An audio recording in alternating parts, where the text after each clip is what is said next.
আসসালামু আলাইকুম। আশা করি সবাই ভালো আছেন। ইনশাআল্লাহ আপনার দয়ায় আমিও ভালো আছি। তো আসছি আজকে মূলত আসলে কিছু কথা বলার জন্য। আসলে মানুষকে বিশ্বাস করাটাই অনেক কঠিন পর্যায়ে চলে আসছে। আসলে মানুষের সাথে মানুষ চলাফেরা না করলে, কাজকাম না করলে আসলে মানুষের রূপটা চেনা যায় না।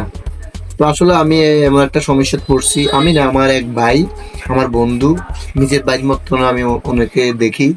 আসলে উনির ঘরের কাজ একটা লোক করছিল, রঙের কাজ।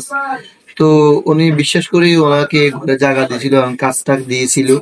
তো উনি কাজ চলাকালে হঠাৎ করে কিছু সম্পদ উনি ঘর থেকে নিয়ে গেছে, কিছু নগদ অর্থ এবং কি কিছু অন্যান্য মালসামা নিয়ে বেরিয়ে গেছে। তো মূলত এই ভিডিওর মাধ্যমে আমি যে লোকটার ছবিটা আপনারা দেখতেছেন, দেখবেন এই লোকটা এই মালগুলা নিয়ে গেছে। যদি আপনারা কোনো দয়াবান ব্যক্তি এই লোকটাকে দেখেন আমাদের নোয়াখালীর ভিতরে, অন্য কোনো ডিস্ট্রিক্টে, হ্যাঁ, তো দয়া করে আমাদের স্ক্রিনে নাম্বার দেওয়া থাকবে। এই নাম্বারে আপনাদের এ, এ, আমাদের সাথে যোগাযোগ করুন। যদি এই লোকটাকে দেখেন আমাদের সাথে যোগাযোগ করবেন। যদি আপনি আমাদের এই উপকারটা করেন আমাদের খুবই উপকৃত হবে হবো আমরা। তবে একটা জিনিস হলো, আমাদের অনেক ক্ষতি করছে এই লোকটা। যদি এখন আপনার কোনো দয়াবান ব্যক্তি, আমার ভাই বাড়া যারা আছেন না, আমার বাবার সমতুল্য, দয়া করে এই লোকটার ঠিকানাটা আমাদেরকে দিবেন যদি আপনারা দেখেন। আর স্ক্রিনে তো আপনার ছবিটা আমরা দিয়ে দিছি। এই ছবিটা, এই ছবির এই ছেলেটা আমাদের থেকে সম্পদগুলো নিয়ে বেরিয়ে গেছে।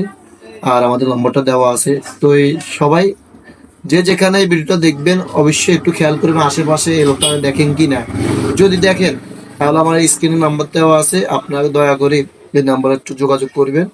আর যদি আমাদেরকে ধরা দিতে পারেন তাহলে আপনাদের জন্য আমাদের থেকে সম্মান আপনাদের জন্য রাখবো।